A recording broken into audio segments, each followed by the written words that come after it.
người khi tan chờ. Thầy là bậc chân tu mà khi nghe trời chốn sáng tu, còn gợi trong lòng nhiều kỷ niệm. Huống chi con là kẻ chuốc mang nhiều khổ lụy, tuy khoác áo nâu sòng mà lòng còn nặng đỡ thế gian.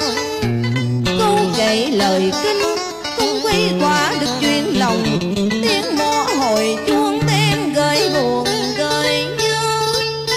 Xác con cành lan em đã chôn sâu nơi đáy mộ, sau nỗi sầu xưa còn nguyên vẹn trong lòng.